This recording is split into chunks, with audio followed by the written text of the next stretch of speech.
A fucking banger of a song,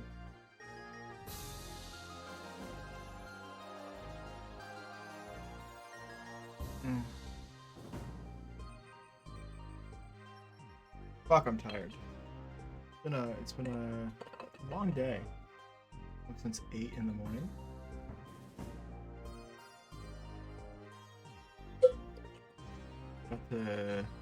I've been watching Avatar a lot. Oh, that's been a good fucking show, dude. Avatar?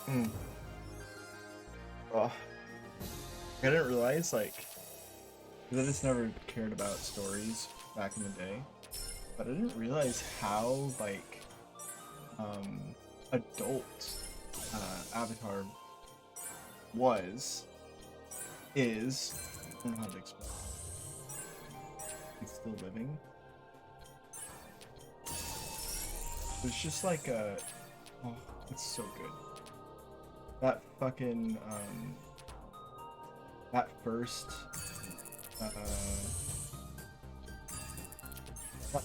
season finale is one of the best things I've ever seen in any media ever.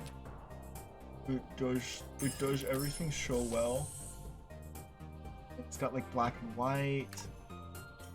It's like dramatic, and it really like wraps up all the story that they've been building up. Oh my god, it's so good. Oh.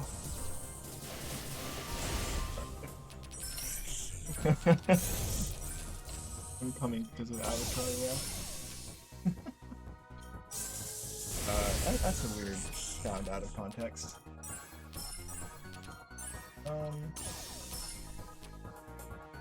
Yeah, it's just like a... Wow. If you haven't seen it, and it's on Netflix. It's pretty much on every Netflix from what I've seen, if you're in the Western world.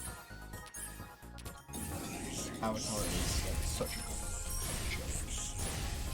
I cannot.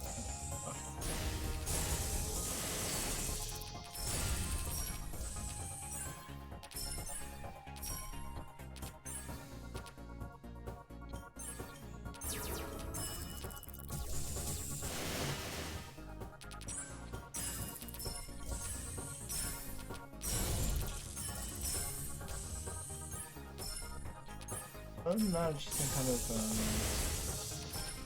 eating, like a lot, like an unhealthy amount.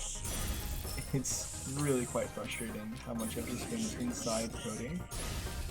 I really want to be able to go outside and like workouts or something, but I can't afford to give my time to real life. I have to stay in a digital space and just be inside and do coding. It's a little annoying. I hope when I get a job, I hope it'll be a little easy to balance my life. But we'll see.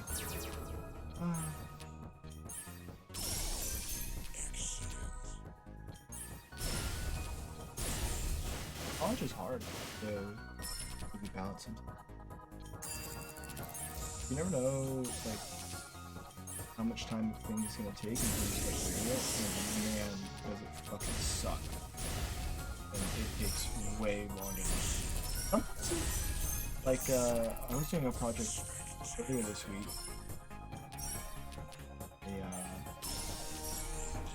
I was really frustrated. I was like, didn't understand what was going on, couldn't figure out the logic to it. It's in a new language. I didn't fully grasp that language. I looked at some of the lectures and I got it within like an hour. I finished the whole thing within an hour after looking at the lectures. Fucking... I gotta... No. Don't look at the lectures, just like flounder for 5 hours. Look at the lectures, get it done within an hour. Sometimes, you know, this is like a thing about life is that like, there's... Every challenge is surmountable. Every challenge is doable. Given the right, how do you say this? Given that you start correctly. So, like what I mean, so let's say, like tomorrow, you're asked to go climb Mount Everest, right? but you get no equipment. You don't have any experience hiking or like ever anything, and you get thrown into the middle of the mountain. You know, you are 9 times out of 10, or 99.99% like not going to survive that journey, right? Like you can't even get down the mountain without probably dying to like frostbite or something. So, but if you start at the bottom, you had all your gear, you had years and years of training, you could do it, right? And that's what is it, Sir Hillary, that one random British dude from like the 1960s, 50s.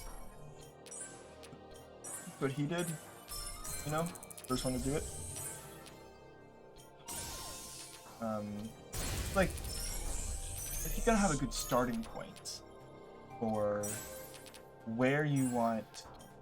Like every challenge is doable. You need the right tools to do the challenge. It's a common thing in math actually as well. There's a lot of things we have discovered over time, and math is one of the few like pure type of sciences. We'll call it a science. It's about trying things and then seeing if it logically works, and if it doesn't work, then you go back to the drawing board, figure out something else. But your end goal is a little bit less specific. You're more focused on trying to just figure out like new rules rather than figuring out like some fact about life. It's weird to think about it like that, but I think that's probably the easiest way to think about math. If you're coming from a unmath perspective and you don't know how to quote unquote create math, it's probably the easiest way to think about it. So you're creating rules to think about how to think about life, if that makes sense. Anyways, math, the knowledge builds on itself. So, in some ways, that's really bad because you could have tons of foundation dedicated to tons of stuff built on top of shaky foundation. It's what happened with the heliocentric model, for example. You had all this foundation, you had like specific formulas for how like planets move, and the geocentric formula, or sorry, not heliocentric, geocentric. Heliocentric is the one we use. You have all this this knowledge built up about how like, oh, planets have to move in this specific way, and we can reasonably predict where they're going to be because they move in that way. But they move in relation to the Earth. So the formulas were incredibly complex because they had to account for all this kind of weirdness in how planets move. So I'm going to turn myself down just a slight bit.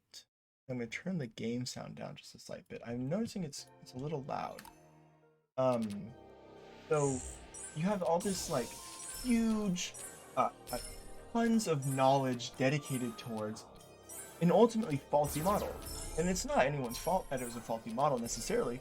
It's just that there was an ignorance on considering any other model. And that's what a lot of people have now like realized, that like you always want to poke holes in your model. You don't want to support your model.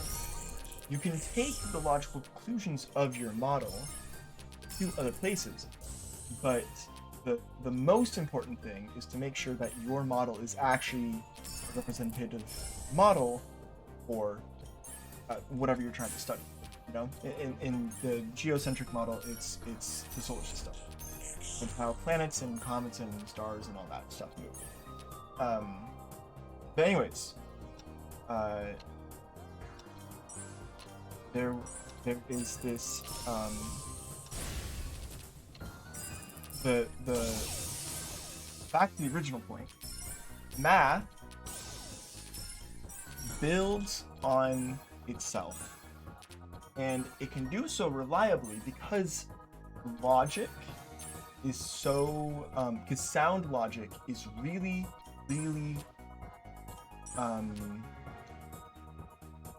it's really easy to verify sound logic in math.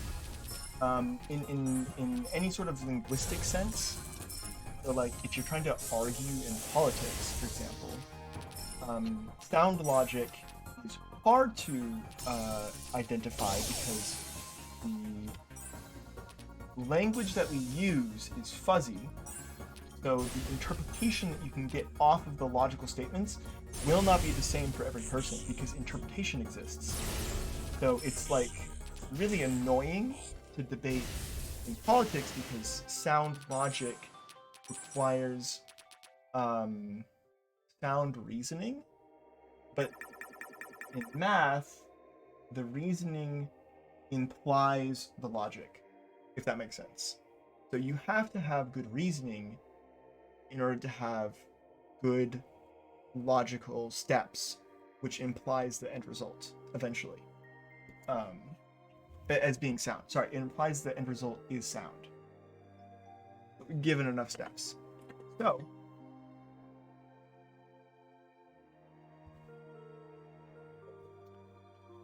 math can build on itself, and it does so in a very like natural way. Natural, whatever that means. So, let's see.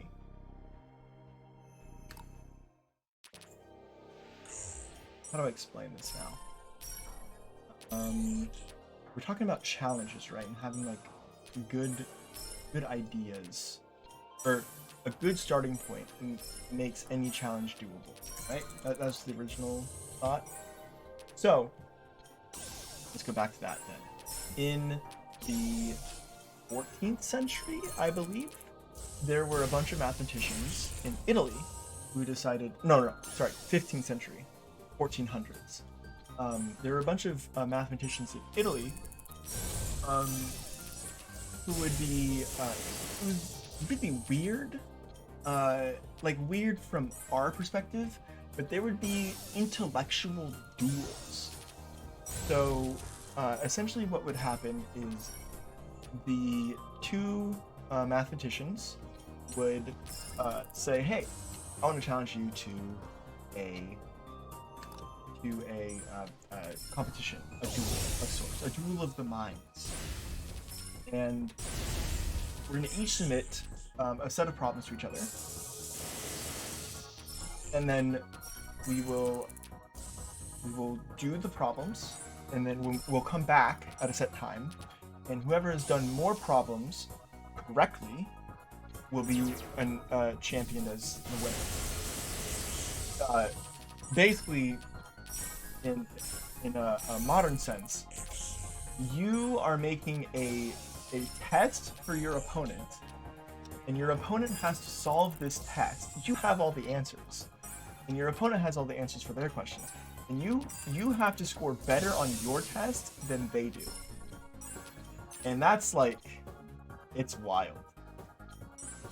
Now the I don't know if the answers were vetted by anyone else. I don't know if they were checked. But I think it was assumed that there would be a mediator to check over the answers to make sure that they were correct.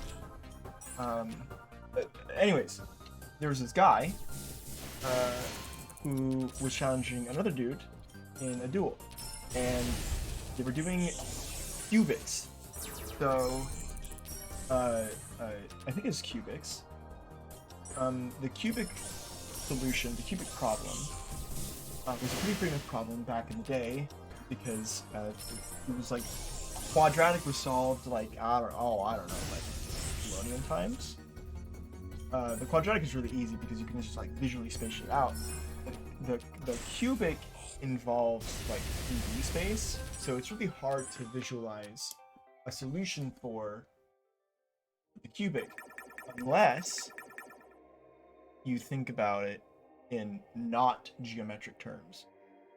So once algebra got created, it started developing. Algebra was like really janky. Algebra, when it was developed by the Islamic, there was this one guy.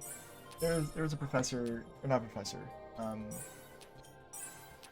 dude in the Islamic Caliphate during the Islamic Golden Age that had a book in it was 900 or 1100s, basically outlining the first like way to do algebra. How I think is a common term, or in Arabic it's a common term. If you noticed algorithm, algebra, kind of stuff. So, but anyways, so he made algebra using geometric roots. He would show like there was a unique way to do the pi theorem using geometric shapes.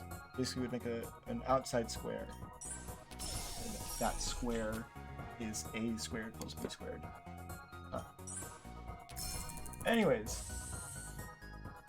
the cubic would not have been possible to solve without the invention of algebra. If you tried to solve and people did try to solve the cubic beforehand, but it was hard to understand in a space way. You have to think about like 3D, abstract 3D is essentially how you have to think about it. And you have to think about, is that right? Abstract 3D? You even have to think about it in 3D? Yeah, I think you do. Is the, because you can think about a polynomial as, do some nerd shit. You can think about a polynomial as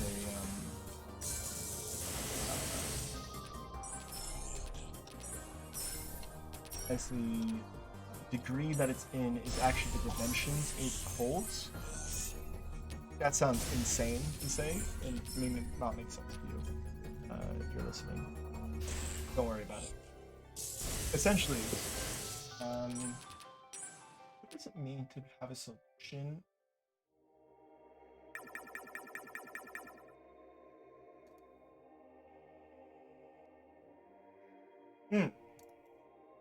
Okay, so in 2D space, in 2D space, it wasn't a thing for Pythagorean theorem. It was a way to complete the square. You know what completing the square is in algebra? Like you take, you have to do some manipulation in algebra. This guy, this random Islamic dude that I should know the name. Oh. He proved it spatially. If you add a little bit to the end of one of the parts of a square, it'll actually force you to, in order to maintain that it's a square, you'll have to add another bit to it that'll make it complete. And that's how you complete the square. It turns out that can actually be algorithmically produced as b over 2. You can add the negative of the other. That's how you complete the square.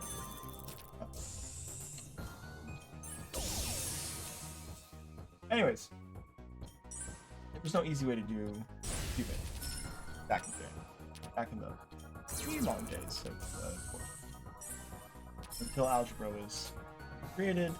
And then you have that knowledge, and then you can start thinking about it in a different way. It's still like correct, it's still logically consistent, but you are using a different language to get the same result. And that was a really long tangent. I have no idea if that made sense to anyone. Anyways, so the point of all that was the idea is to sometimes you may not have the tools to complete your problem. The tools have to be developed from other problems, and then those tools get used to, or those solutions get used as tools for newer problems that get created, times out of the tool itself.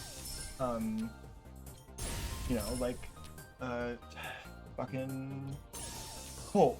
Coal is a great example of a tool that creates more problems, but is also a great tool itself.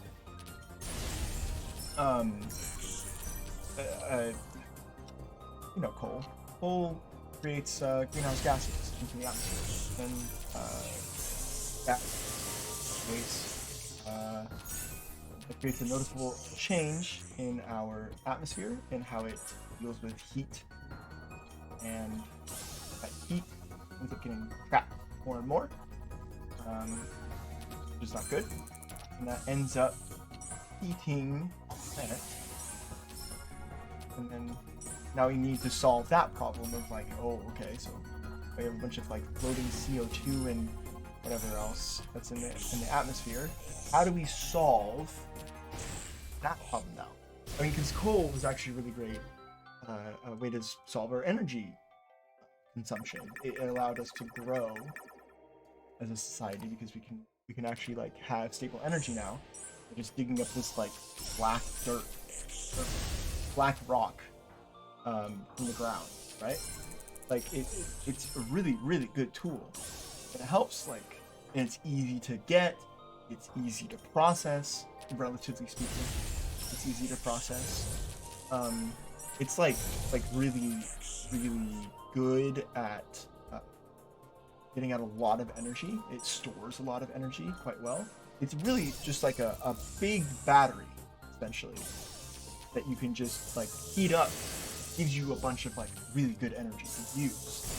The problem is that the output is not just the energy that you get, but also like gas.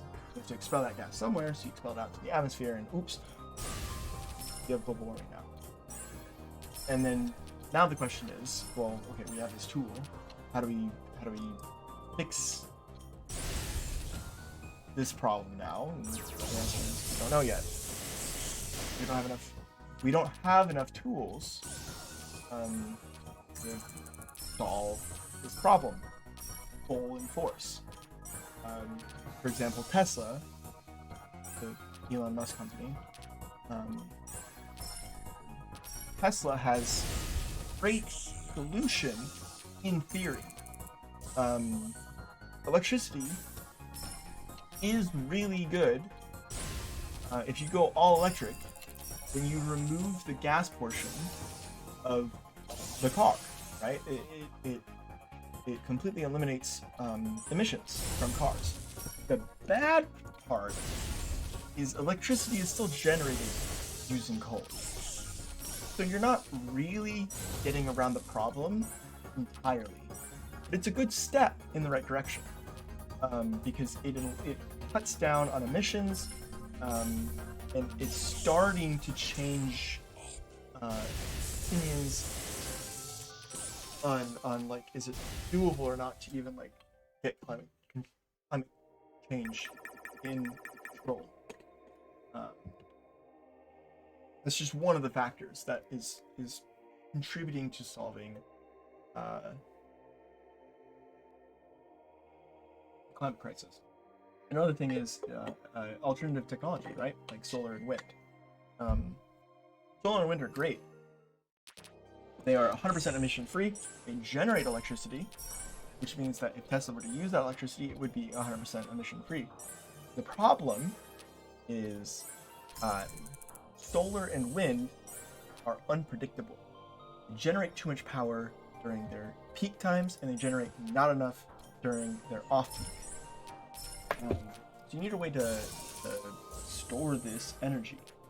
How do you store it? I don't know. We haven't figured that out yet. We keep building bigger and bigger batteries, but we need to figure out a way to, like, because again, batteries are now a different problem of like, we keep needing to build bigger and bigger batteries. Eventually, we're going to run out of materials to build those batteries. We need to be able to build batteries that are more efficient, and they do, and they store more than our current batteries, which is a big task to do. I would not be the person to want to have to solve that. Like, I barely understand electronics in general. I don't want to have to build a whole ass battery. I mean, I guess it's chemistry, not electronics. I mean, like just spitballing here. Problem with batteries is that they build up over time. The batteries actually become unusable. I think that's getting less and less of a problem now. Output is also like pretty bad. If we can make smaller banks that just like output more, that also might help solve the battery crisis. Although it is storage that we need to consider, not output. Because like, if we can store more energy, that means that we can be more efficient in our electricity. And that means better planet overall.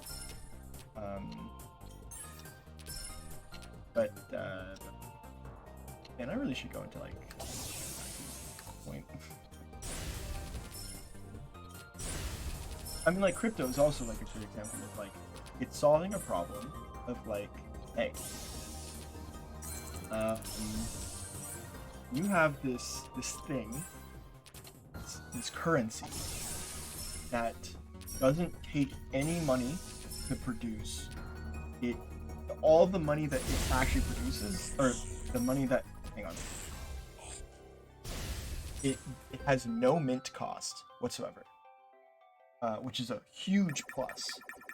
And it's decentralized, which means no bank is gonna have to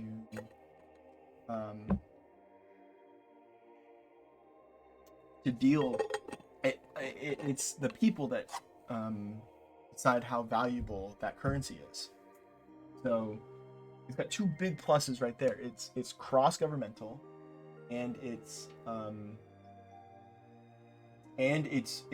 mintable by any person, not even any government, just any person. So anyone can use it, and anyone can trade with it as long as you have a wallet that can store that crypto, right? The problem is crypto is really expensive electrically, and Bitcoin is especially a big problem.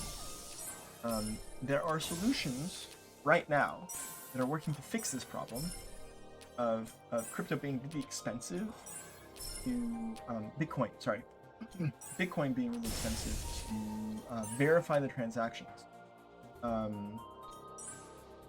There is a couple of interesting ideas out there to try to solve this, but we don't know which one's going to work, which one gets widely adopted. Ultimately, in a space like this, it's whatever people gravitate most towards is going to be the one that's going to be adopted. It's just what happens with new technology like this.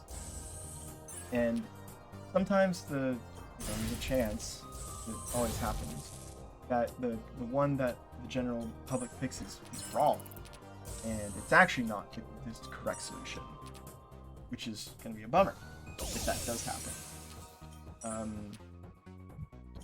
but it's possible, and we'll just work through it.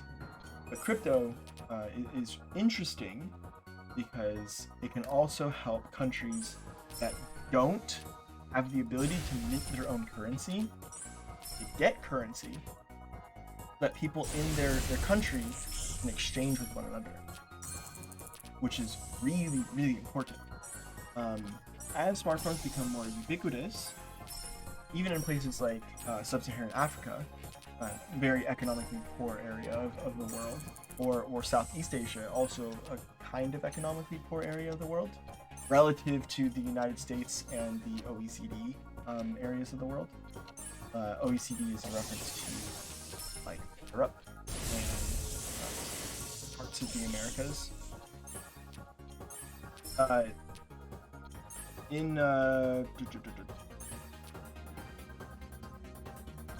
Like crypto is used in El Salvador, right? It's not being used very well, but it's being used. It's something, you know. That's like a really good start, because that means that people can invest. They can trade with one another freely and decide their own values and their own rates. The world does control the currency, which might be bad for some governments, because some governments want to use low inflation to encourage economic growth. When you hand the currency out to everyone, it gets hard to regulate that currency. This is a problem that happens in Europe sometimes with the euro. All the banks in the European Union have to agree to have certain rates in their country to balance out the euro and keep it somewhat strong compared to the USD. The United States dollar is probably a better example of why countries want to maintain their own currency versus having a decentralized currency. In the United States, the currency is actually quite low in value compared to other currencies. The Jordanian dinar, I think it's a dinar. The Jordanian currency is like 10 times what the American currency is, which is crazy high. It's great for people who live in Jordan and they want to go into America, but that's really rare because economic opportunities don't exist in Jordan as much as they do in America. So everything is less expensive relative to Jordan, but Jordan has less chances. Wait, hang on. No, switch that around. Yeah, Jordan has less expensive things because their stuff, the currency is worth more. That means that they pay less for the same product. Yes, but the income of that country is capped at a much higher rate. There's a really oppressive tariff policy in Jordan, where like it's really hard to import anything. There's special sites that you have to use just to import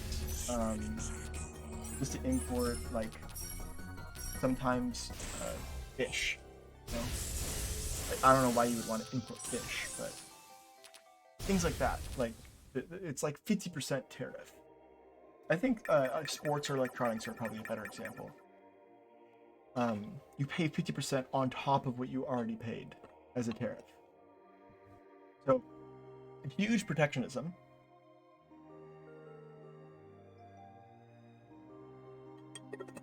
Really hard economically to actually get like a well-paying job. And then once you do get that well-paying job, then you can move to America. Your currency is going to be worth 10 times what it was before, but really it's probably 1.2, whatever, because you're working in relatives. Um, so like relatively speaking, it's gonna buy the same amount. You'll just have more of it. I don't know how currencies, how to explain that better. Currencies are hard, man. Anyways, because Jordan has that protectionism on their shit, their currency doesn't get spread around the world as much, which means that the currency supply is quite low. It's the whatever authority regulates the currency. Oh, thanks. Follow. I don't have the thing up. Whatever currency regulates. Let me hang on. I'm gonna. Why is that? Ah, there we go. Thank you, Sanchez. Well, appreciate it. I'm just gonna be spitballing this whole time. We're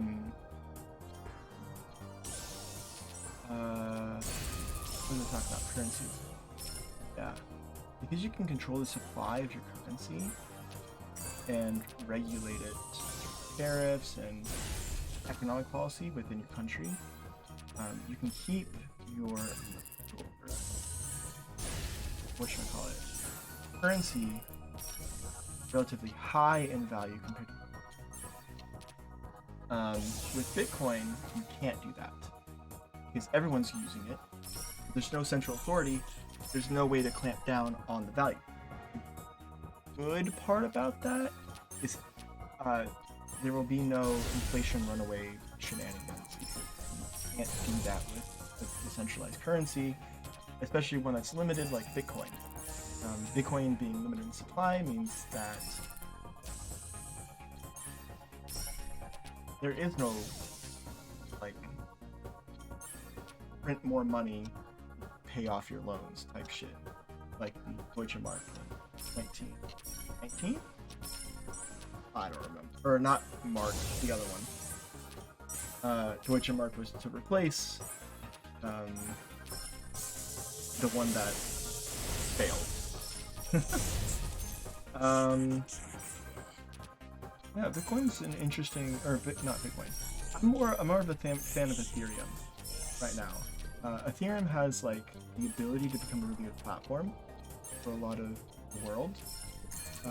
I wish El Salvador picked Ethereum, not Bitcoin. Bitcoin's a little rough for El Salvador. I mean, it's limited, so I guess it's not like horrible for El Salvador to pick it because they, as time goes on, the currency itself will inflate in value, which will push prices down. But the price will actually be the same because. Anyways, how's your night going? I'm just chilling, playing Bejeweled, man. Talking about economics and whatever, you know? It's a good time.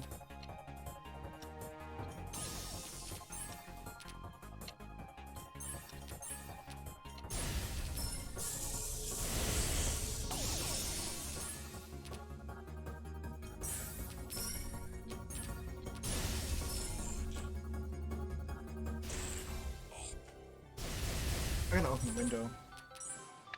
Right, quick. Oh my god, dude, my hand is so sweaty. Oof. Alright, stand up, stretch, get some water, you know? Take care of yourself, homeboy.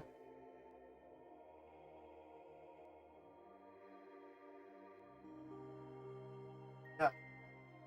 You talk about economics makes me like all heated, you know? Whew. Such a steamy topic.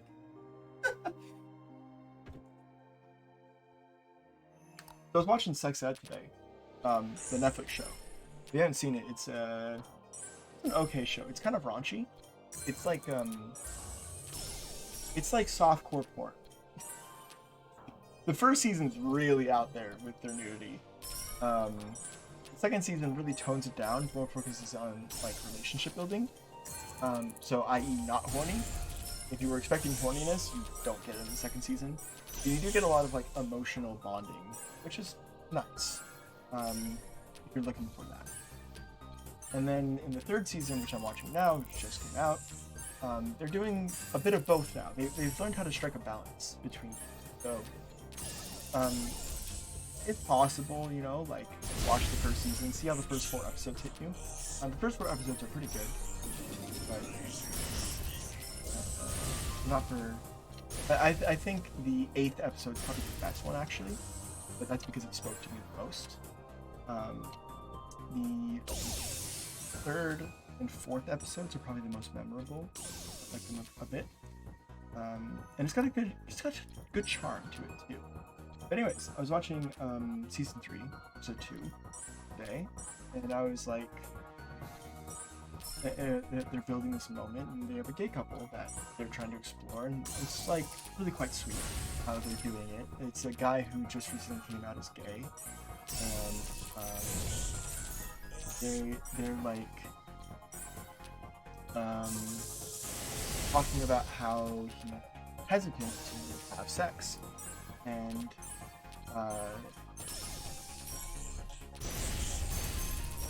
have sex with his partner, and his partner's all for it, like all for to have sex, and he's kind of like, I don't know how this should be done, and the show has this moment. It's really sweet. He starts talking to his partner about how he wants to have sex, and the piano's like touching, and then he says, I don't want to fuck you, I want to have your dick in me. And the piano and the violins like swell, and it's just this like, it's like I couldn't help but laugh. Just hearing the phrase, I want to have your dick in me, it's like, I get what he's saying, and it's like really cute, but also it's just like not a common phrase, you know? And like, it's just it was a head scratcher for me that they chose the music that they did. It was like really like touching and moving. Oh. If they could have like softened up that sound, be like, I want you to make love to me. That would have been much better than, I want to have your dick in me. But I understand that this character being recently coming out as gay doesn't have the. He's a little bit more of a family man, like he's kind of a jock character. So understand how, you know, the writing made sense. It's just like, it's just.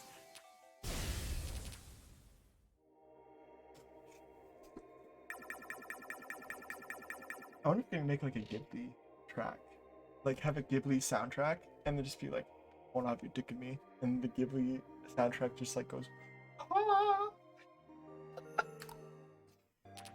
No, it's a good one, man.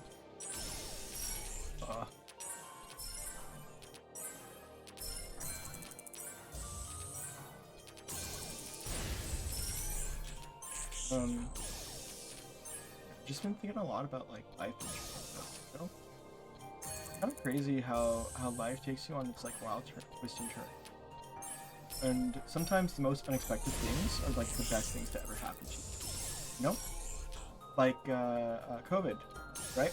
COVID is like admittedly one of the most disastrous things to happen in people's lives, right? But it ended up actually being quite a boon for me. I ended up finding love. COVID. I don't think I ever would have found love if it hadn't been for COVID.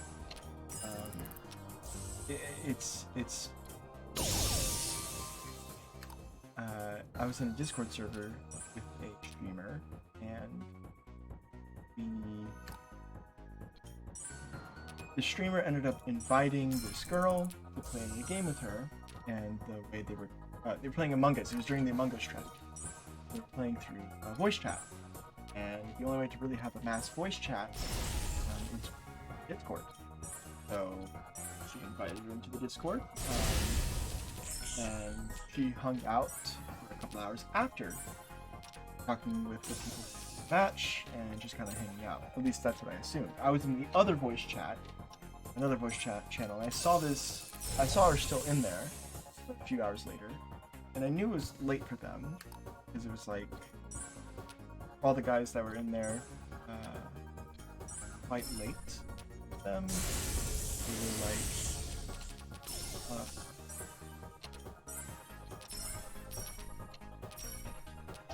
brain.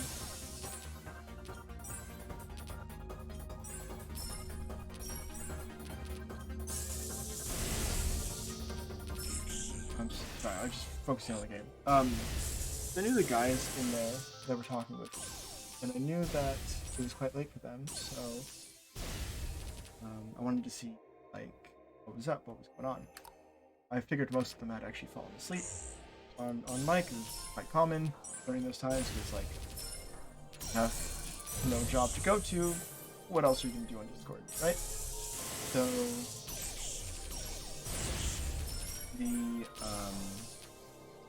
I decided to pop in to see what was going on. And as soon as I started talking, he was enamored. Like, we started talking with each other. I opened up about my personal experiences. She started talking to me about her experiences, and we hit it off. And I stayed up until 4:20 a.m. Talking with him because it was like a pretty good time. And we ended up talking the next day, and we were talking more. Ended up saying about a week later, like, hey, let's date. Let's see what happens. He lives in Germany, so big move. But it's not unheard of for me. I ended up going for a lot of like different girls in not my country. You can tell I'm American. I live in the West. It's been a pretty nice time so far. I've been here for like a few years, like at least a decade. So it's been a nice time. The time that I spent up here so far. But yeah, I've always found that I'm just like more in line with not American values. I don't know where it comes from. There's something about me that's just like deep inside me to like. I'm like European in spirit. I don't know how to explain it. Maybe European. I don't know. That might offend some Europeans, some actual Europeans. I feel more connected to the philosophies of Europe than to the philosophies of Europe. That's probably a better reason, or a better way to state that. Anyways, so I started connecting with her. I mean, Berlin is like quite a far ways away for me, but it's like it's a good time. We've been together for 7 months now, almost a year. Pretty good. That's more than any other relationship I've ever had, and it's been like a really solid relationship too. Right? Fortunate. It's hard because we're still really far away. I mean, we would have been far away, whether it was COVID or not. COVID adds a little pink to the mix, but it's not like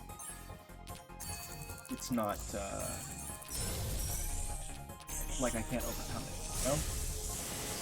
I'm not an anti-vaxxer, I'm not an anti-masker. COVID is pretty surmountable for me. The vaccine. All other countries. Public health is not safe. Anyways, bad tangent. The reason I was saying that is because, like, life has been really challenging to live not with, and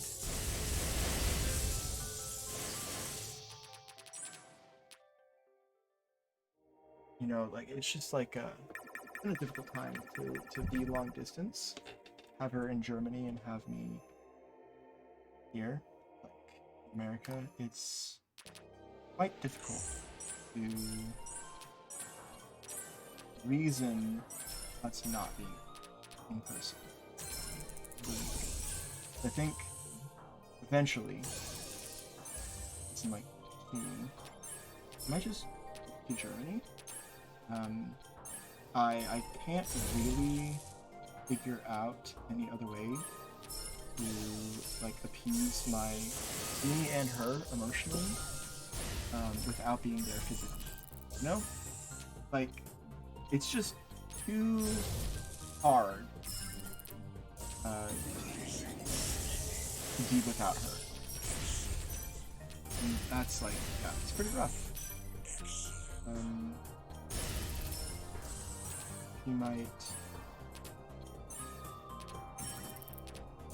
have, like, she got locked out recently, and I couldn't be able to unlock the door for her because I'm not there. You know? It's just kind of like it's hard to it's hard to really like live without her. It's just hard, man.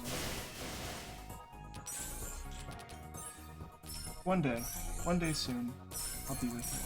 I'm shooting for this summer, actually. My major gives me a lot of good opportunities because there's a lot of English-speaking jobs in Germany in my field. So maybe I take like an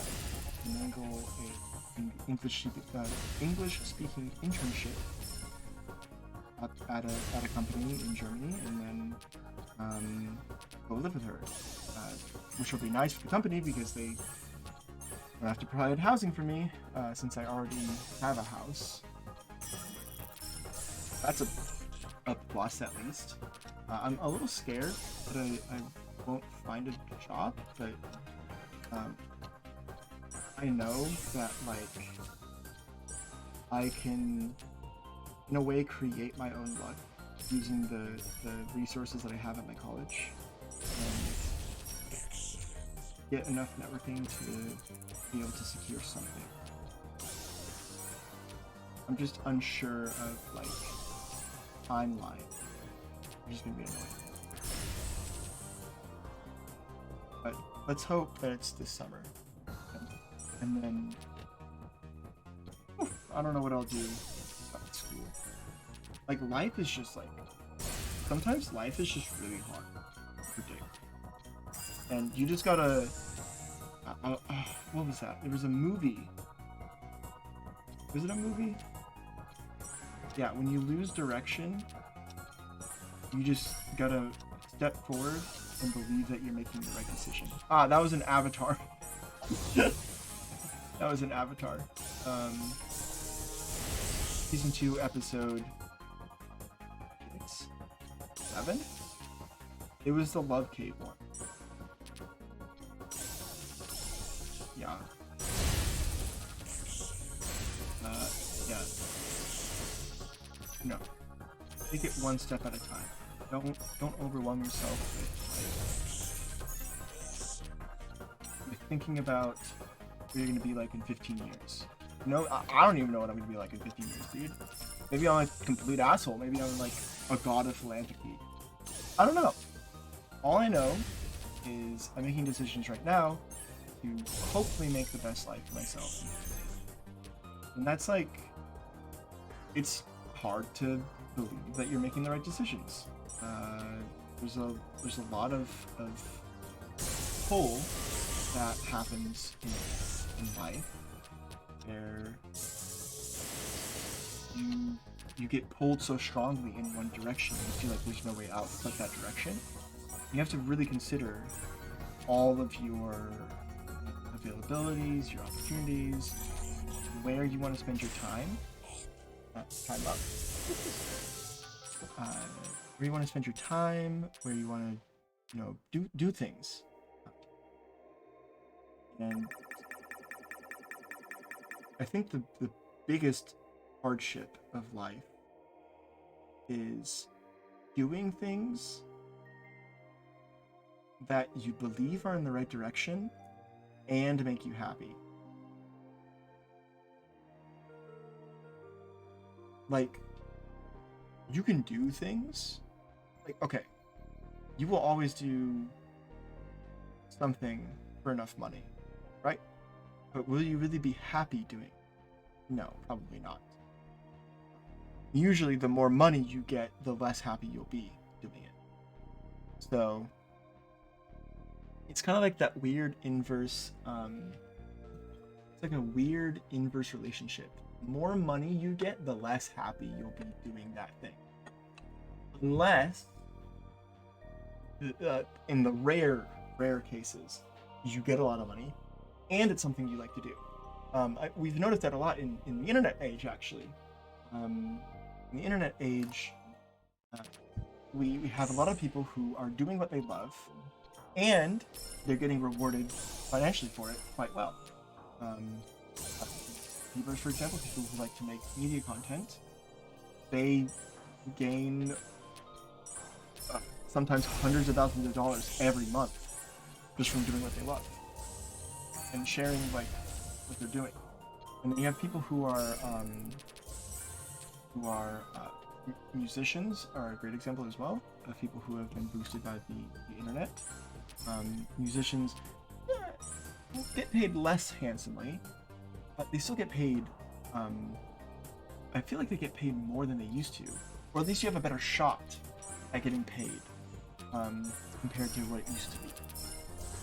And before then, before days, you probably had to have a label in order to really make music that people more than just your city would, right? It was, I mean, you'd have to get, because this is like all physical media, right? You'd have to get a press to print shit. You'd have to get, you have to get the equipment to actually produce the music. You have to get the advertising to promote your music to everyone. That shit is hard to do without a ton of money. So instead, you would just go with a label. The label already has everything bought for. It doesn't matter. You just suck off their resources, and they say, hey, we'll take a portion of what you earned and give the rest to you.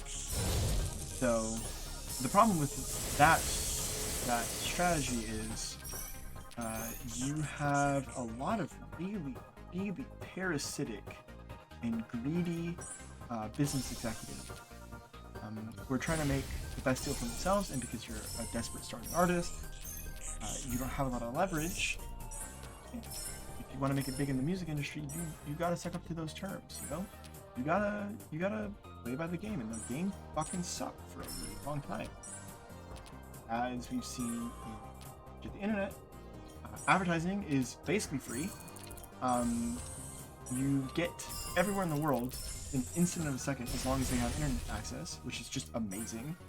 You have online platforms like Spotify and Tidal and what's the other one? Apple Music that promote your stuff through charts. So if you rank high in the charts, you can actually get rank high in those charts. You can actually get some sort of promotion just from that. Once something takes off, usually it takes off big, right? Because everyone sees it at the top, and then everyone wants to listen to it. Like, oh, this is cool new stuff. And it goes from there, right? Billboard kind of had that. Like Billboard had a way to promote smaller artists, but usually it was just people who paid to get their music onto the radio, which would make them play more, and then that would increase the Billboard charts. That's how it works anyways. So, oh yeah, you have to pay people. If you want to get your music on the radio, you have to pay people to play your music, right? Which labels would also handle. So, but you would get screwed out of money, like super fast. The internet is also great at recognizing value.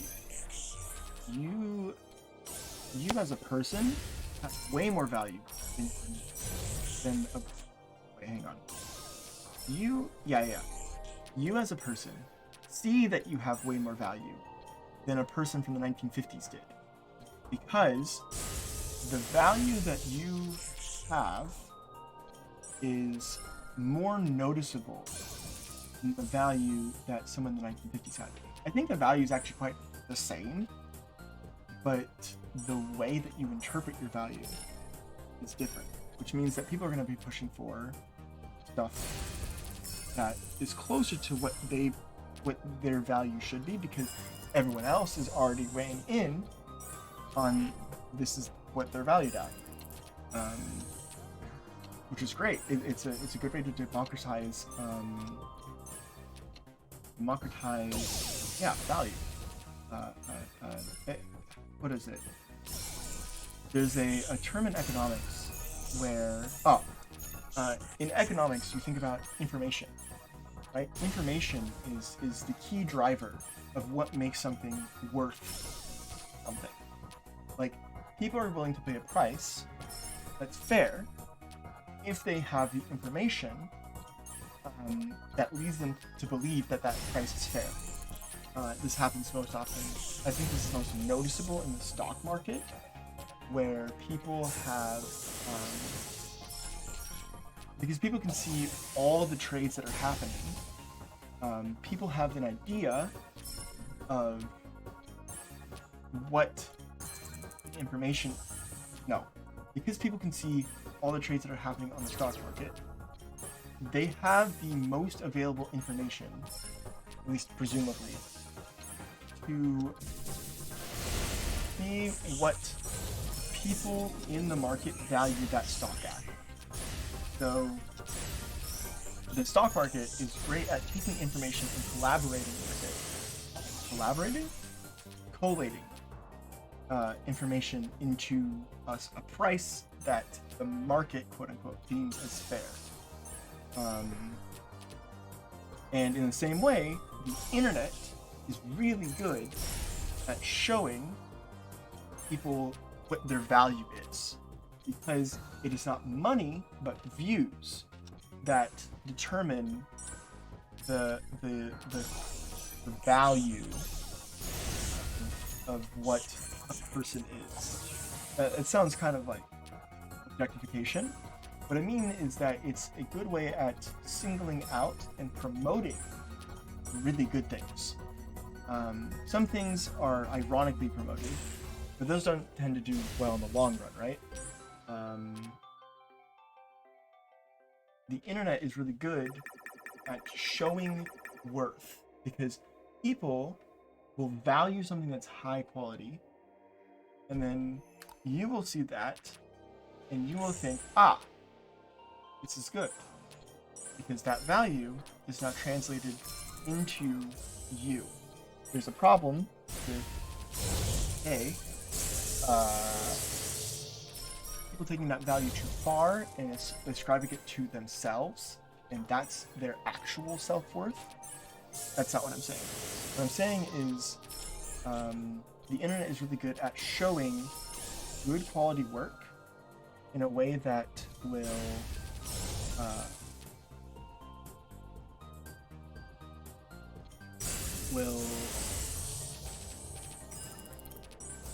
make it easier for people to figure out what they're worth to others. There we go. I'm a strong proponent of the internet. I think that a free and fair internet is probably the best way to keep our economic progress for the last 20 years going, is by making sure that that governments protect the internet and utilize it as a utility rather than a independent type of structure, and the government supporting internet infrastructure both on physical wire so that people can actually get access to the internet, and a digital infrastructure, like it's not real infrastructure, it's the way we use the internet. Having that also supported by governments and regulated to an extent. Well, maybe not regulated, but supported at least. That helps with the internet being,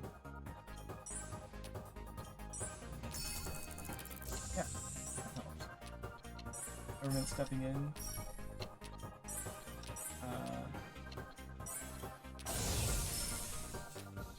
I gotta think about this for a sec.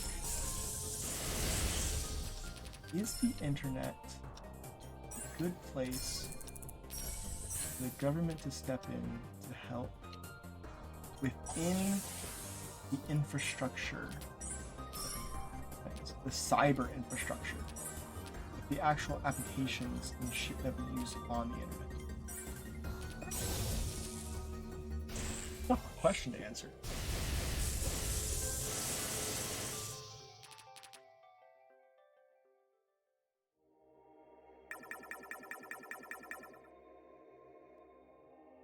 I'm gonna go to the bathroom. I'll be right back.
All right.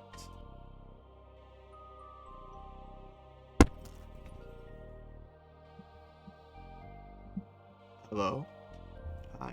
I just knocked over my mic. I'm so sorry. Thank God there's a... I'm so sorry.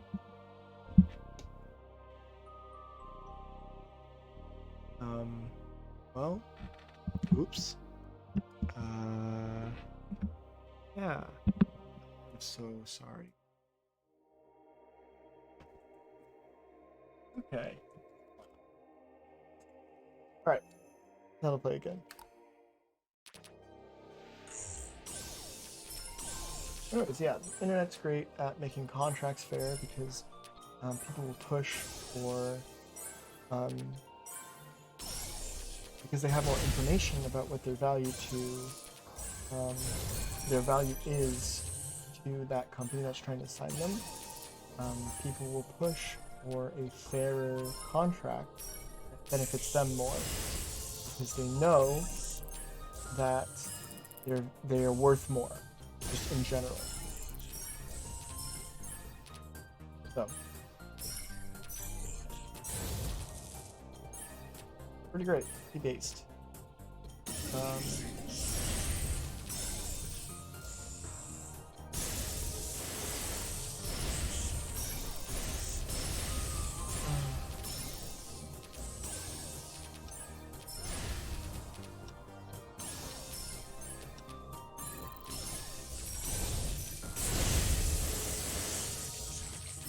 I'm so sorry. Okay, I should turn down the sound more. It's really loud.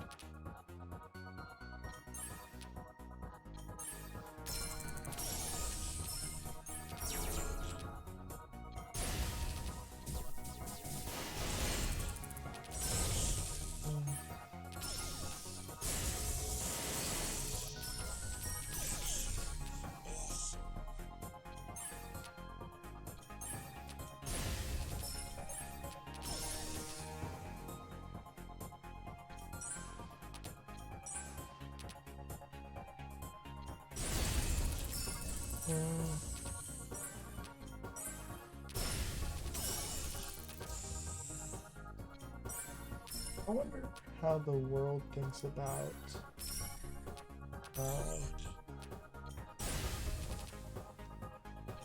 like their outlook as a whole. Do they think more positively or more negatively? I think it's gonna be a big determiner of whether we succeed as a race, as a society, or fail.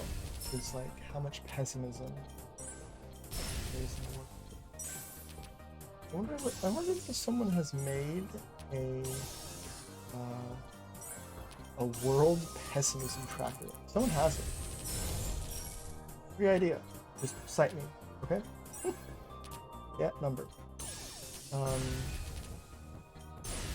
Yeah, I wonder how people, like, okay, what question could you ask would determine if they're pessimistic or optimistic about the world? Maybe something like, in 10 years, no, in my lifetime, here we go. In my lifetime, I see my life getting better. That's probably a pretty good indicator of whether someone's pessimistic or optimistic about the world. I see the, wait, in my lifetime, I see the world getting better. Yeah. There's pessimism or optimism against the world. Yeah. If they agree with this statement, they're optimistic. If they disagree with this statement, they're pessimistic. And I just want to see, like, do boomers, like, or I guess the third option would be don't care, right? Because boomers don't care, obviously. I want to see how, like, even the difference between the millennial generation and the zoomer generation. I want to see how they interact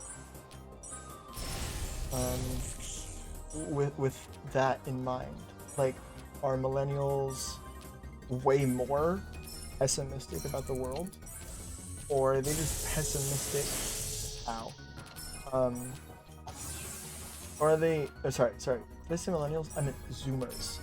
Are zoomers way more pessimistic about the world, or are they just at the same rate that the millennials are at? It's an interesting question. Like, yeah, I wonder how generations would stack up. And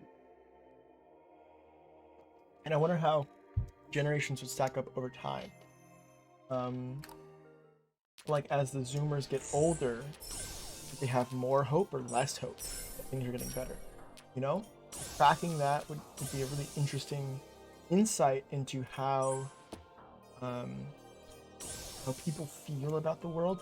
This has got to be a thing. Like, there's got to be some sort of index about how people feel about the world, whether it's good or bad. I think people are generally right now, especially right now, pessimistic that the world is going to get better. Because I think that a lot of people value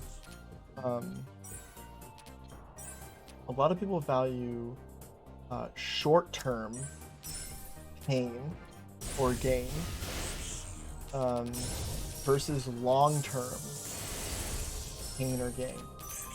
I think that people will use the short term to determine how the long term will be. Does that make sense?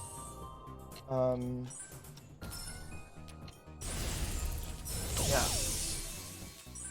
There is this short-sighted bias. It's a myopic. Myopic, is that the right word? Myopia is short-sightedness. There's a myopic sense that humans tend to, like a myopic bias, sorry. Humans tend to think about future self in current conditions. I mean, this happens even with when you throw up, like, yeah, right after you throw up, and you feel like really nauseous and not good, you don't feel good at all. And then you think about waking up and eating something, that also makes you nauseous, right? Even though it's like 10 to 12 hours away, the fact that you're nauseous right now because you just threw up, and then you thinking about eating food half a day later, that also makes you nauseous. That's crazy to think about. Like, that's two completely different like states of you, right? If you don't eat for the whole 12 hours, you will be hungry by the time you get to that point. But because you're using your current state to think about your future, you end up um like thinking about it in such a skewed way. Like, you can't like remove yourself from the situation. It's really hard for humans to remove yourself from uh, your current position. So I think that Zoomers might be really pessimistic about their outlook in life because COVID happens and a lot of them are still in high school or just getting out of high school and going into college. So like a lot of Zoomers are super pessimistic about the world because they don't think that they're actually going to find a job. Like, automation is really scary for them too. A lot of Zoomers don't think they actually have job prospects because they think they're going to get automated out, which is like a shame because that's just like, that's a hard pill to swallow.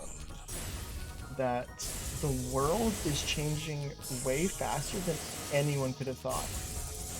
And that's really, really hard, especially for boomers to think about. Like, boomers, half of them are like, ah, I grew up, I was fine, I got beat as a child. Fuck you for complaining. Got mental health issues, fuck off. And then they don't understand, like, oh shit, my life may just like never be productive at all because everything that I could have done productive, that would have been productive to society, is taken by a robot. That's like a huge anxiety that just never gets addressed. Like, boomers just don't understand that. And COVID is another huge one. Like, oh shit, if pandemics can happen now, there must be another one coming soon. Like, pandemics, you know, they don't just, I feel like there's going to be an increase in frequency because people are just going to be what was I going to say? No. There's not going to be an increase in frequency. People feel like there's going to be an increase in frequency because it happened, right? Pandemics are actually quite rare in human history. There's not a lot of, especially worldwide pandemics. There's not a lot of them. But when they do happen, they're devastating. Black plague, smallpox, yellow fever. Those are all like, I guess those are diseases. No, those are plagues in their own sense. But they also get solved, right? Through rigorous health action, and they've appeared actually less and less as time has gone on. So if anything, we should expect in the worldwide sense, we should expect historically for them to get less frequent, not more frequent. Because it's happened, people are going to assume the opposite, that it's going to happen more and more. But there's actually good in COVID as well. Like, people don't realize the flu killed no one last year. There were like very little flu deaths last year. And the flu strain that was last year was like, I'm gonna turn this down more. Yeah, I'm sorry this is like heavy, but this is just how I am. I just talk heavy, you know?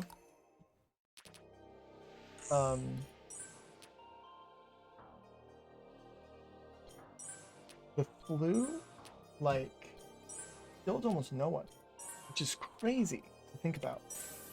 And the flu strain that was supposed to be the dominant strain last year was a rare strain. It was a strain that no one had seen for 25 years. It last appeared in 1996, would it be then? So a lot of Zoomers had like no immunal knowledge of this new flu strain. But it didn't matter because COVID came and everyone masked up and the flu didn't spread because of that, and everyone was safe, and the flu strain almost completely died out. There, like the B strain that we talked about, I think it's the B strain, that was like kind of scary last year. Didn't happen. Like, no one died. There was 0 reported cases of deaths in like 10 different states across the United States, at least for this flu type, this flu strain, which is crazy.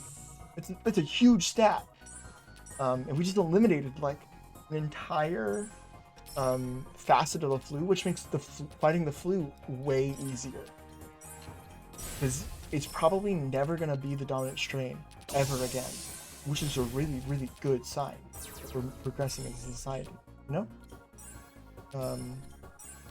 Yeah.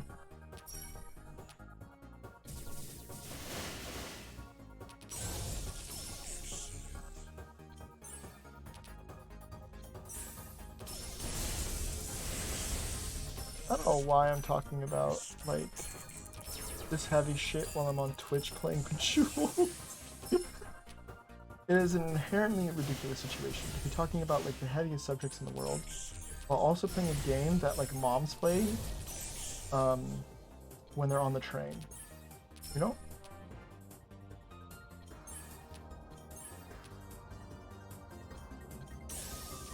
Yeah.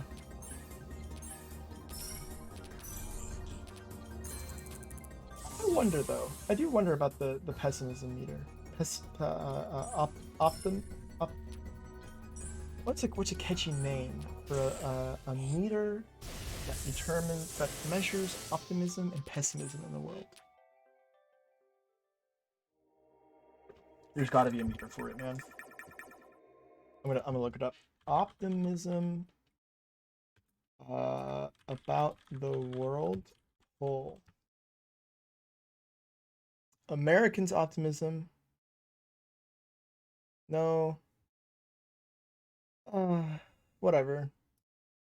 No, it's all about Americans. It's not about actual, like, worldwide optimism. I guess optimism about your country is suitable.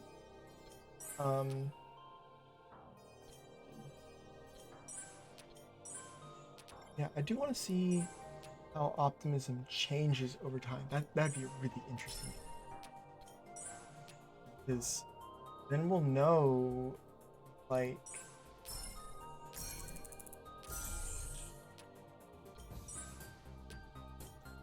I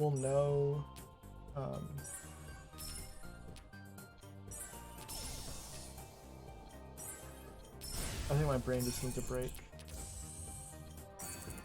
I'm talking about all this heavy shit. Just think about good things. Like happy shit. Like no.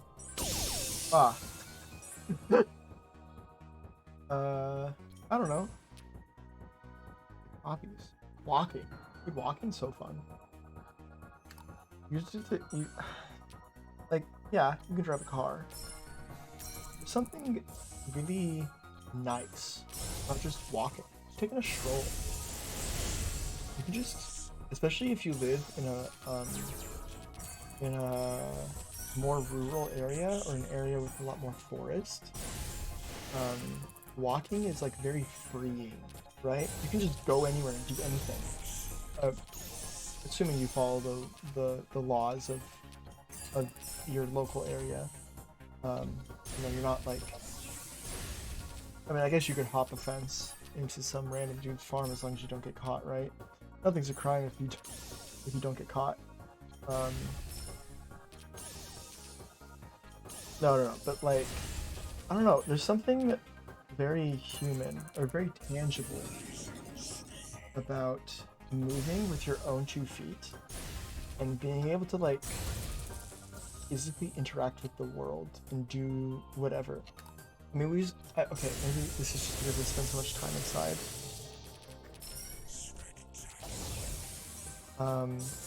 It's just really nice to like touch new things, have a new experience. Like, this I was hiking last year.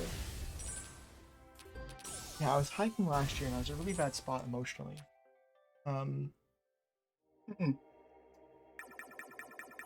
It was 2 years ago. It was 2 years ago. I was in this really bad spot, and I was like, "Fuck, I just need to go hike." So I pick a hiking spot to go to.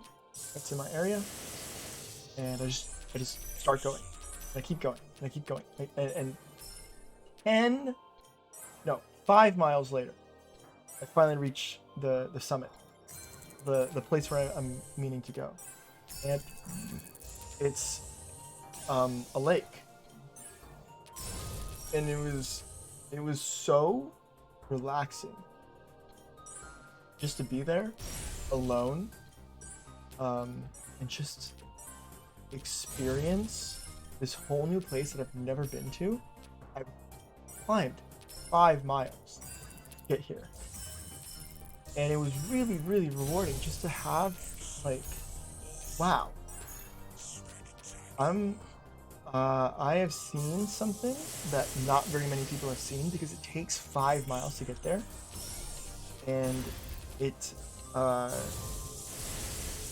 was one of the few times where I felt like wholly accomplished just doing something that was like really, really, really rewarding. Going to a lake that's like in the middle of the mountains is sick. If you haven't gone to a lake or a waterfall or any sort of that kind of stuff, you know, anything of that sort, and you just like hiked. If there's not good hiking trails, I can understand why you don't go out. If they're like not more than an hour away, I totally understand why you haven't done it yet. But you know, if you have stuff in your area that you just like, it's less than an hour away, totally get there. You just haven't gone. Try it. Seriously, try it. And pick a trail that's like 2 miles. No, not too steep, just 2 miles. Hike it up, or I guess that's like 3 kilometers, 3.5 kilometers. Is that right? Yeah. No, that's wrong.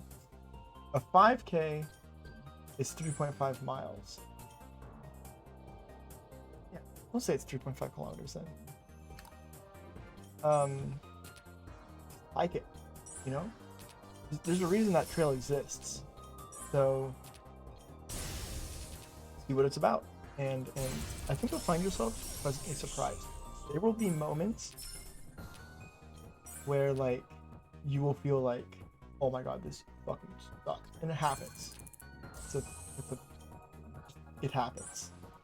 You know, the point is to keep going and train yourself to like, yes, it's hard right now, but I gotta keep going to the top. I gotta see what's at the top. And once you do it the first time, you're gonna be hooked. I am addicted to hiking. I will admit it. I love walking up shit. It sounds really nerdy, but it's just the truth. Like, it's so nice to just walk up a thing. And maybe I'll climb some mountains. That sounds fun. Eventually, I'll climb some mountains, dude.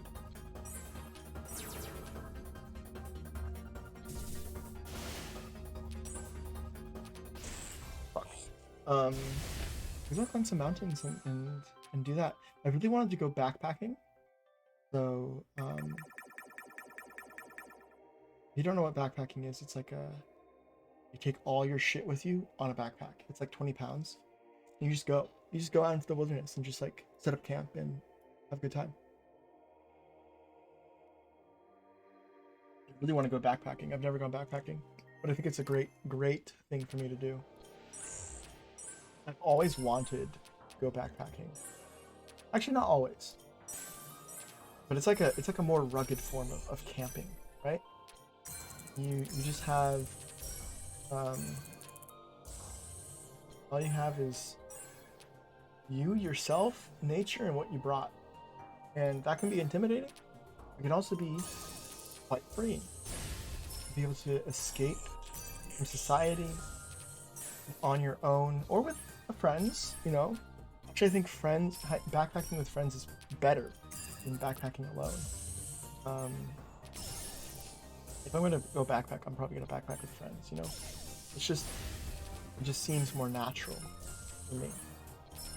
And just like, you know, if you're backpacking with friends, you'll have that bonding experience, which would be great.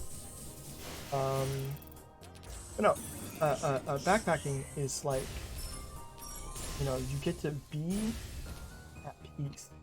You have no obligations. You have no work. You have all the time in the world just to do things. You can go forage. You could go make stuff, and like maybe there's a case for digital backpacking where you like explore the internet in a unique way. I wonder if someone's gonna make that. You can make like a VR experience. Oh, okay. You make a VR experience, right? Where you can hike digitally, and it feels like you're hiking for real, but you haven't left your home. You know? Oh, that sounds sick. Yeah. And that way you can travel to like anywhere in the world. You don't have to leave your own home. Yo, that actually sounds dope.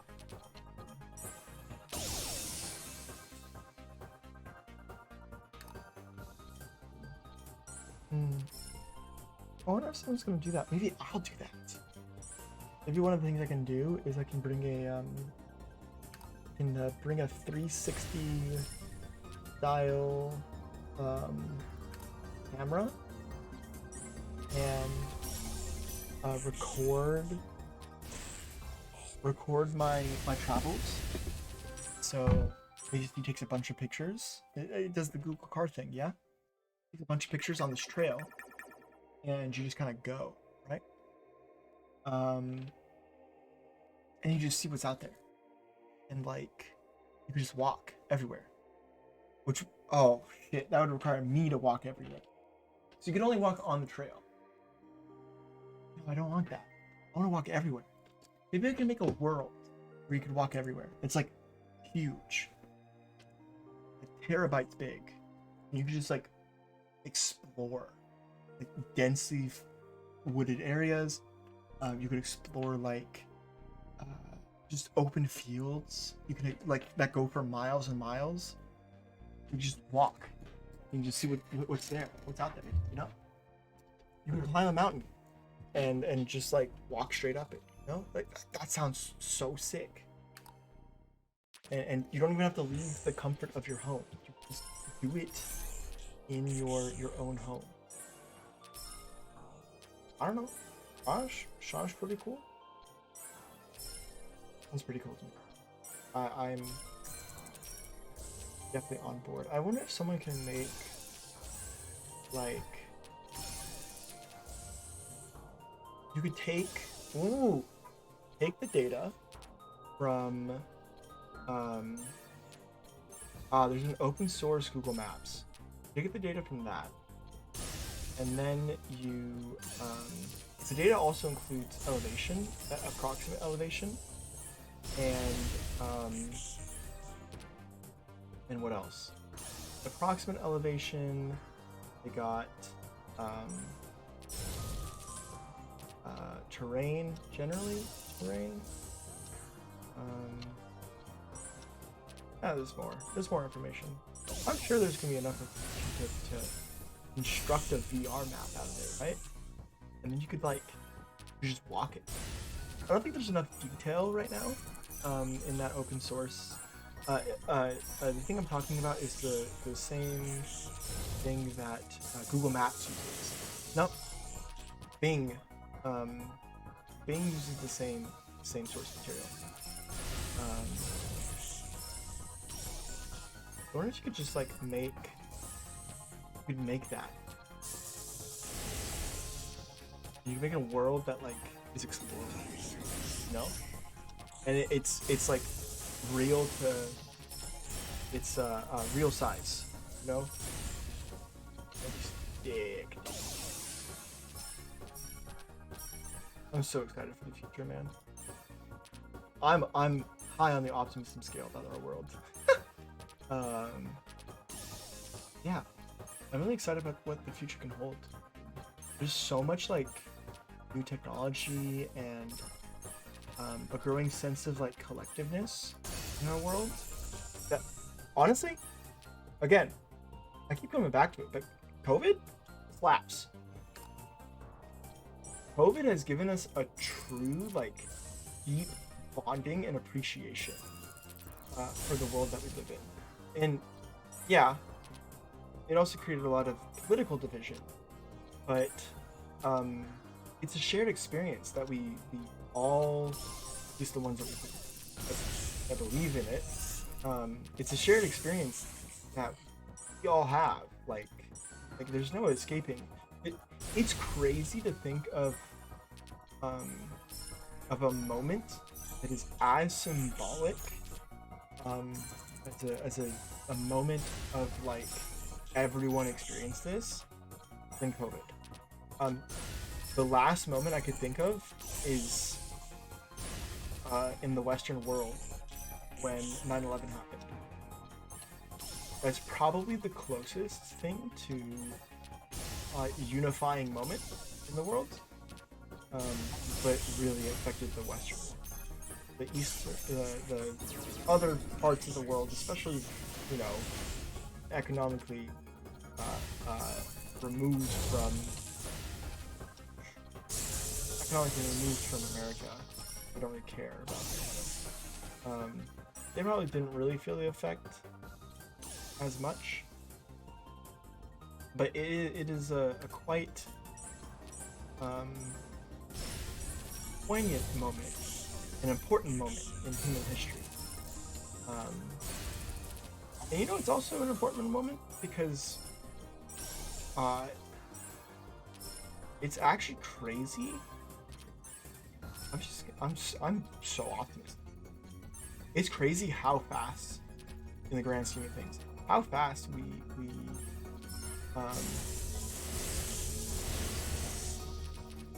we learned about how to defeat COVID.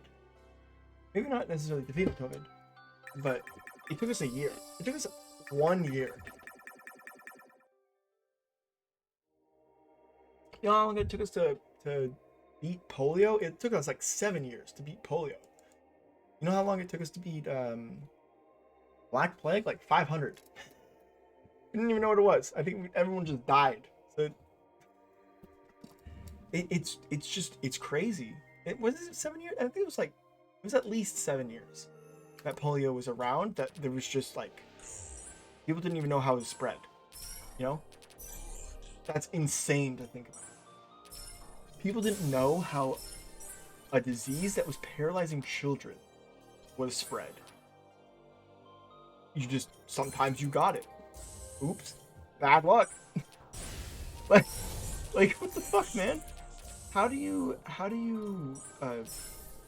like, it's just crazy to think about nowadays. To have a disease that you don't know how it gets spread.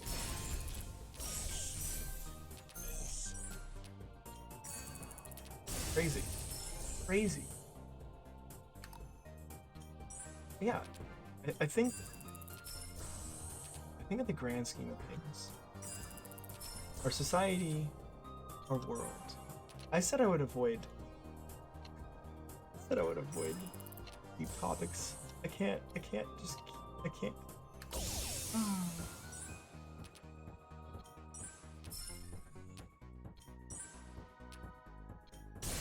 The world is an interesting place. Maybe I can't avoid not talking about them because I don't have friends. That's why I'm on Twitch. Well,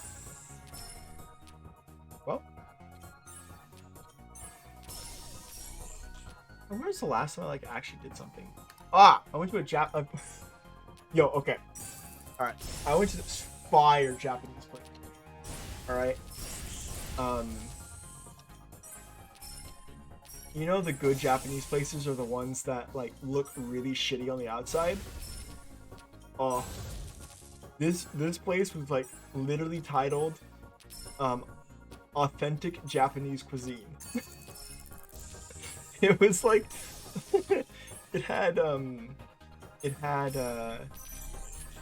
neon lights from like the 80s. The font was from the 80s. It literally looked like they had not gotten it updated since the 80s. But holy shit. Dude. This place had the most bomb fucking food. It was like $15 and I ate all of it. I ate every single bit.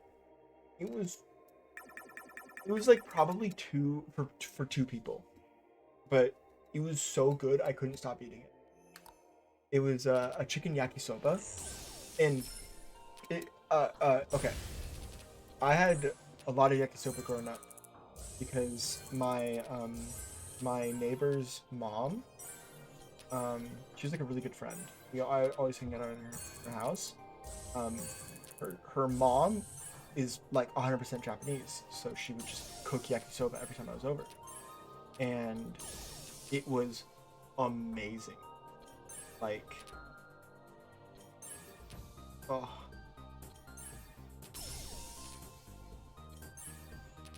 I loved yakisoba from that point on. It was so good. Yakisoba. But anyways, I use yakisoba now as kind of like a litmus test. If your yakisoba is good, dude, I will go there every single day for the rest of my life if I had enough money. Yakisoba, I don't know how. Yakisoba is really hard to make, apparently. Like, a lot of restaurants really fuck up yakisoba. I also love people saying chicken yakisoba. Yaki is... Oh, yaki's fried. It's fried soba, right? Yeah, whatever. And the default is chicken. So, it's just yakisoba. No? Dude, this place, like, slapped. I highly recommend. If you're in the Battle Bellevue area and looking for a good Japanese restaurant, highly recommend. Oh my god. That shit.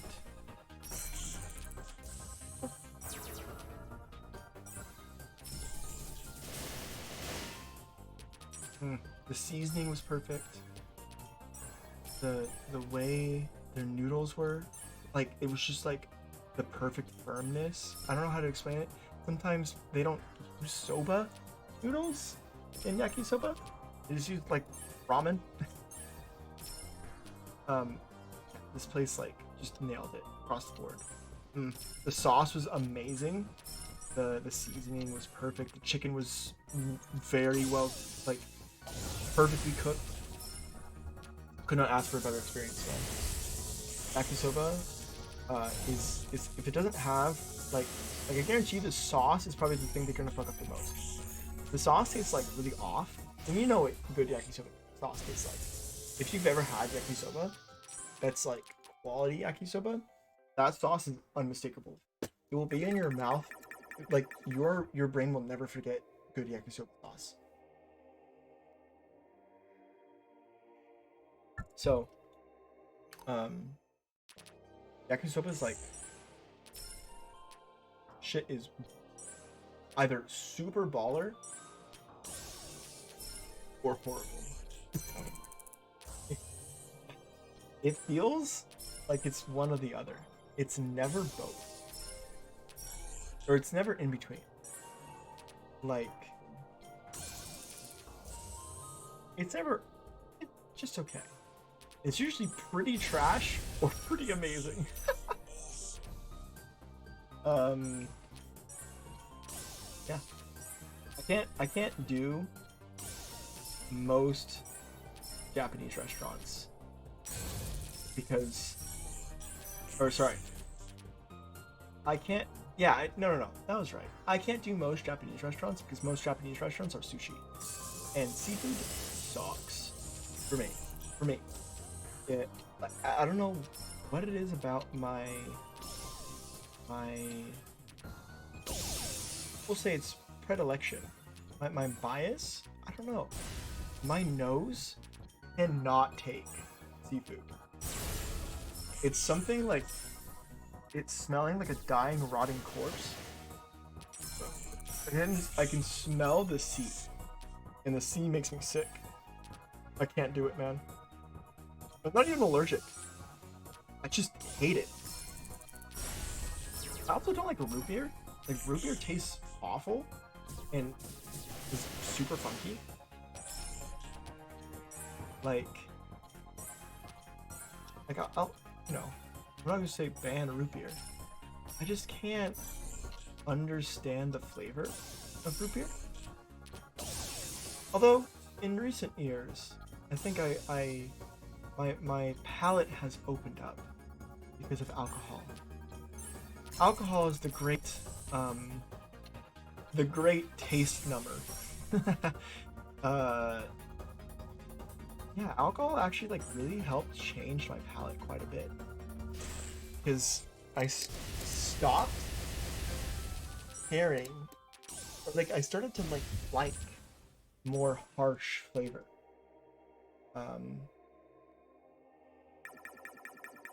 Alcohol is like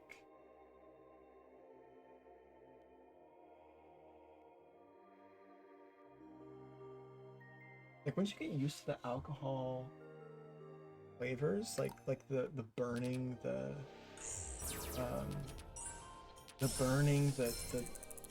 pain that you sometimes experience when you're drinking really high proof alcohol, or the kind of like bitterness that comes with a lot of alcohol as well. If you get past that, I think like it's easier to consume other alcohol.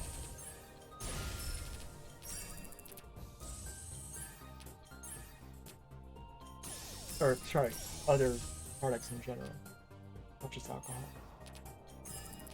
And I've also been trying to get over my disgust of this fish.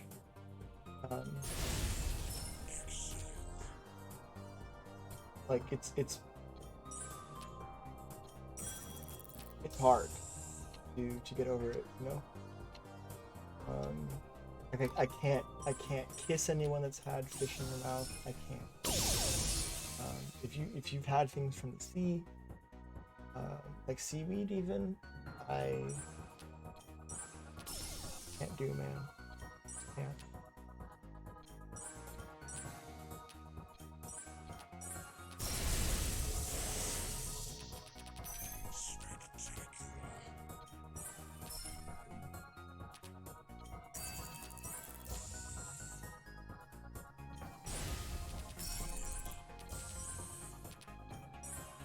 Yeah. I don't know. It just sucks because I've always lived on the West Coast, and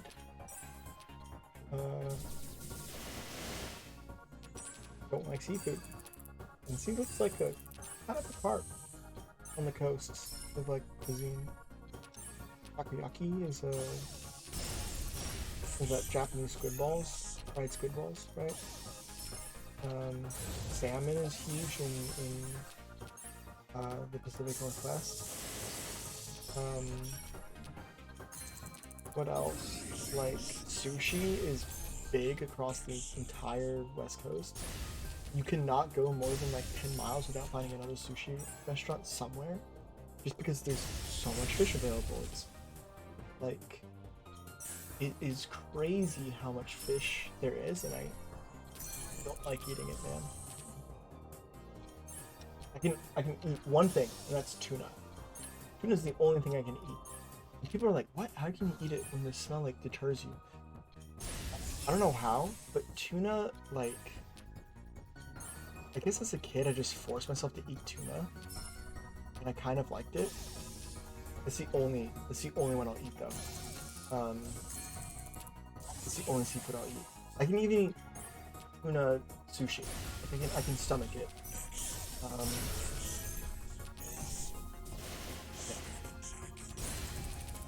I can stomach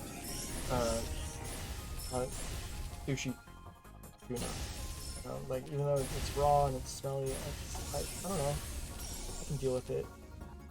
But any other fish, I have a really hard time. Crab? Nope. Shrimp? Nope. Salmon? I can deal with salmon. I have to like really taste it though.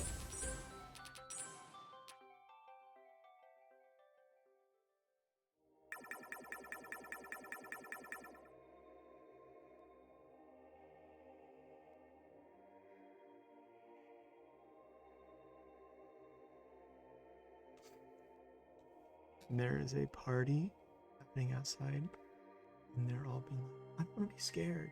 Let's go watch it. It was great content.